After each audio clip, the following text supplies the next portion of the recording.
حسبي الله ونعم الوكيل فيها. نارين، ليش باكل بالفيديوهات؟ انا مخطوبه او متزوجه كل هالقد شغله حالك بحياتي، يعني الله يشغلك بطاعته. فهل اهلي منفصلين؟ انا مسيحيه. مساء الخير، يا رب تكونوا بالف خير وانتم بتابعوا فيديو اليوم.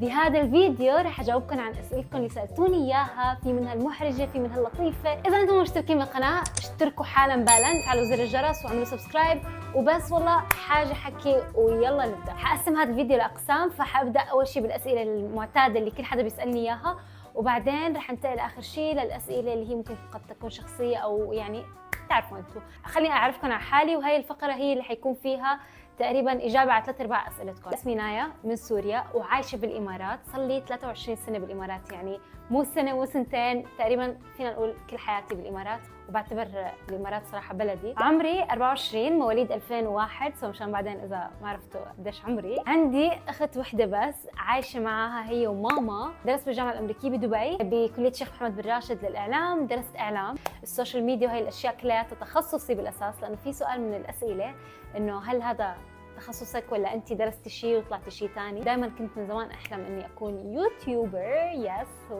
عم بحاول. سالتوني عن هواياتي، بحب ركوب الخيل. ركوب الخيل هو اكبر هوايه عندي اياها، واكيد الكونتنت كرييشن، يعني صناعه محتوى، هذا الشيء كثير انا بحبه. فهو مو بس انه مصدر للدخل، لا هو عن جد شيء انا بحب اعمله. شو بشتغل غير اليوتيوب؟ عندي موقع ببيع فيه هدايا، حط لكم اسم الصفحه على الانستغرام، اذا بدكم تعملوا لي فولو، يعني كنت تعملوا لي فولو هيك. قديش بياخذ وقت تحضير الفيديو؟ صراحة فيديوهات اليوتيوب الطويلة كتير بتاخذ وقت، حتى فيديوهات الشورتس الصغيرة كتير بتاخذ وقت من يومي. نجي لأكثر سؤال سألتوني إياه، ليش باكل بفيديوهاتي؟ كل حدا هلا دخل على السوشيال ميديا، دائما إذا بدك تنجح لازم يكون عندك نوع مختلف يعني. فأنا لحد الآن ما شفت حدا صراحة عم يعمل فيديوهات إنه يفرجيكم أكلات. أنا اللي بعمله إني بفرجيكم أكلات مختلفة متنوعة من كل أنحاء العالم، وبنفس الوقت بقيم بالفلاتر. محتواي أصلاً مش بس فلاتر، أنا محتواي بالأساس ميك اب، محتواي على الفيديوهات الطويلة متنوع، بس الناس يمكن أكثر شيء عم يطلع لها الفلاتر لأنه هو شيء جديد اللي أنا عم بعمله، إنه فلتر مع أكل. لكن أنا عادة بعمل 3 فيديوهات في اليوم، فيديو واحد فلتر وفيديوهين بيكونوا شيء له علاقة بالميك اب أو شيء ثاني. بدأت أعمل محتوى من أنا وعمري يمكن من زمان كثير. فتحت القناة عمري كان اتوقع 12 سنه، 2013 فتحت القناه، وكان في ظروف وكذا يعني ما قدرت اكمل فيها. رجعت على القناه 2020، رجعت كمان وقفت، كان عندي جامعه، ضليت يعني اركز على جامعتي لانه كان عندي منحه. كثير اليوتيوب حلم منذ الصغر، لكن صار الظروف ما زبط اني اكمل فيه. حلمي باليوتيوب حاليا انه عن جد يعني القناه تكبر كثير وتوصل لاعلى القنوات، بس انه هذا الشيء بكير عليه. خلينا نحكي عن الحل اللي موجود. ان شاء الله وصل 100,000، فانتم هلا اذا مو عاملين سبسكرايب روحوا اعملوا سبسكرايب لحتى نوصل 100,000. ناويه اعمل شيء كثير حلو بس اوصل 100,000 باذن الله. حصور لكم اياه فيديو كمان. وين شايفه نفسي بعد 5 سنين؟ شايفه نفسي بمكان كثير حلو، ما حابه كثير اتوقع، لكن بعرف اني حكون بمكان كثير حلو، لانه دائما الانسان لما يشتغل على نفسه رب العالمين بيعطيه على قد شغله. يا رب يعني ما تخيل بعد 5 سنين نايا مع زوجها واولادها. في سؤال كثير عجبني، انه اول فيديو صورته بحياتي. لو احكي لكم قصه اول فيديو لازم نجيب بوب كورن احكي لكم السالفه. في القناه 2013 كانت عندي بنت خالي اصغر مني تقريبا ب4 سنين. كان عندي مثل نوت بوك، انا دائما معروفه انه انا كثير بحب اكتب، كنت مرتبته عملته بطريقه معينه ومقصقصه وحاطه فيه. قلت تعالي بدنا نصور شيء، نصور فيديو يوتيوب. طبعا انا ما بينت وشي، اوكي ما بعرف ليش وقتها ما بينت وشي، وحطينا نوت بوك وقال لها اسمعي انت صوري وانا حقلب بالصفحات. فعلا وهذا اللي صار. يعني نشرت الفيديو، اي ثينك عملت له اديتنج كثير خفيف ونشرت الفيديو. ثاني يوم بفيق بلاقي الفيديو وصل 600 مشاهده. انفضحنا. وقتها ما كنت متوقعه انه الفيديو يوصل لحدا اصلا. 600 مشاهده وتعليقين، اللي هو ليش انتوا اصلا عندي في القناه؟ الناس اللي هو ليش انت اصلا منزله فيديو؟ خلينا نحكي هلا شوي عن الاسئله من اسئلتكم اللي بتكون فضوليه. ليش انت بتردي على التعليقات؟ عن جد سؤالك غريب، لانه لازم ارد على التعليقات، بس هذا الشيء لانه انا عندي مثلا تعليقات 300 400.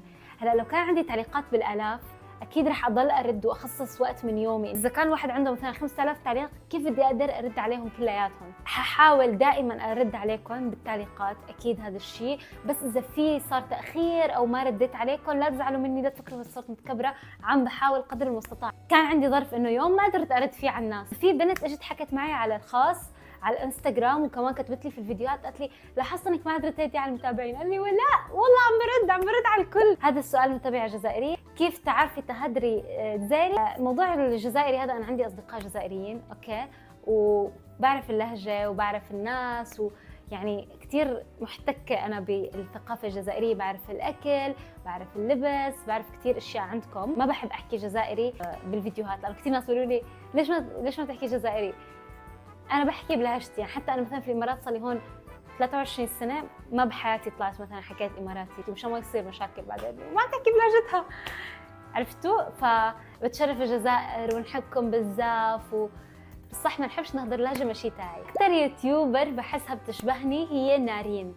صراحة نارين من الناس اللي بحس إنه سلسلة حياتهم كتير قريبة على سلسلة حياتي نوعاً ما، بالظروف بالشخصيات، بحس شخصيتها كتير قريبة من شخصيتي.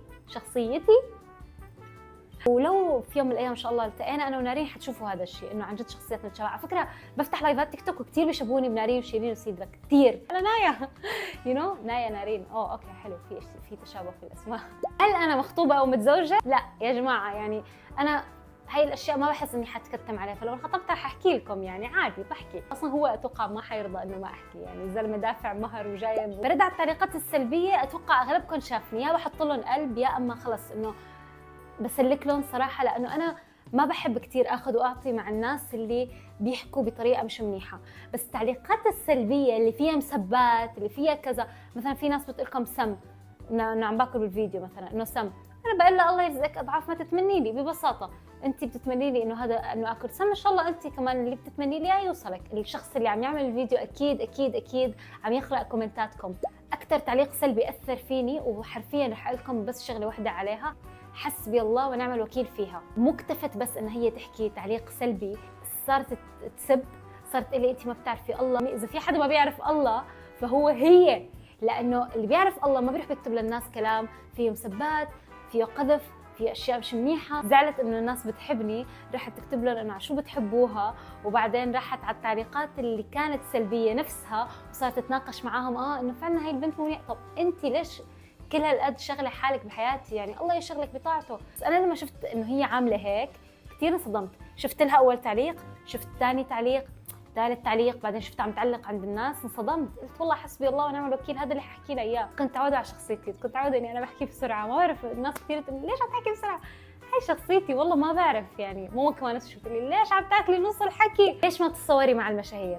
اوكي انا ما عندي مشكله مع ولا حدا من المشاهير، بس انا لسه توني داخله على المجال. يعني مجال المشاهير هذا ما كثير بعرف اتعامل معه. مثلا انا هلا قناتي لسه ما اعلى شيء، المشاهير هلا اغلبهم قنواتهم بالملايين يعني، ف ما بحب حدا يحس اني انا عم بستغله، او مثلا يفكر اني انا بدي اطلع على ظهره. والله العظيم لو تعرفوا سلسله حياتي وقصه حياتي، اكيد حيجي يوم واحكي لكم سوالف اكثر عن حياتي، بس لو تعرفوا سلسله حياتي انا كثير معتمده على نفسي. بعد كل الاعتماد على نفسي، بعد كل الحروب اللي خضتها، يجي حدا يقول انه انا اللي رفعتها او انا اللي طلعتها او هي طلعت على ظهري.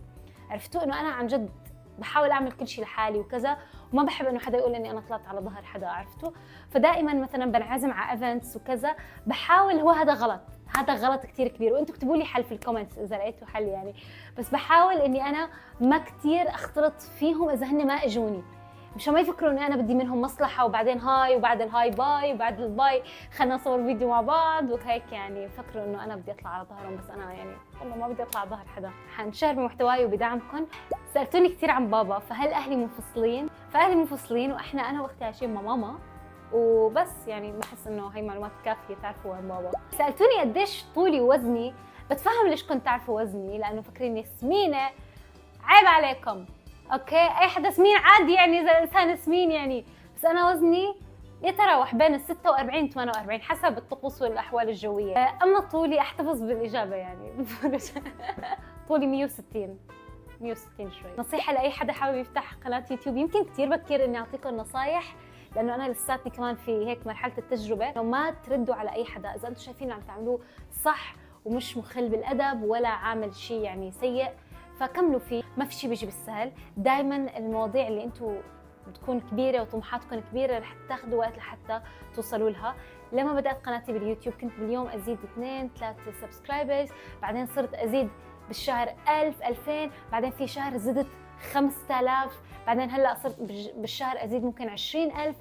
كل درجة حتكون غير الدرجة الثانية. إذا طلعنا نحن درجة واحدة بعد فترة حنطلع 3 درجات مع بعض. أنا مسيحية، أنا مسلمة، وأنا بصوم وبصلي. لا يغركم إنه أنا يعني شعري أوكي صح ماني محجبة، يعني إذا الواحد مو لابس حجاب هذا ما بيعني إنه إنسان ما منيح. وبس والله هذا كان نهاية الفيديو، إن شاء الله يكون عجبكم. صار لي زمان مو عاملة فيديوهات طويلة، إذا شفتوني هيك شوي متوترة بالفيديو مو عارفة شو بدي أحكي يعني اعذروني. إن شاء الله أكون جاوبت على كل أسئلتكم، وإذا أنتم وصلتوا لهي النقطة أنتم جبارين. اكتبوا كلمة احكي الحقيقة في الكومنتس لحتى الناس اللي ما وصلوا لهي النقطة ما يعرفوا احنا عن شو عم نحكي. وبس والله شكرا كثير على متابعتكم، شكرا انكم شفتوا الفيديو للأخير، بحبكم كثير وبشوفكم ان شاء الله بالفيديوهات الجاية. مع السلامة.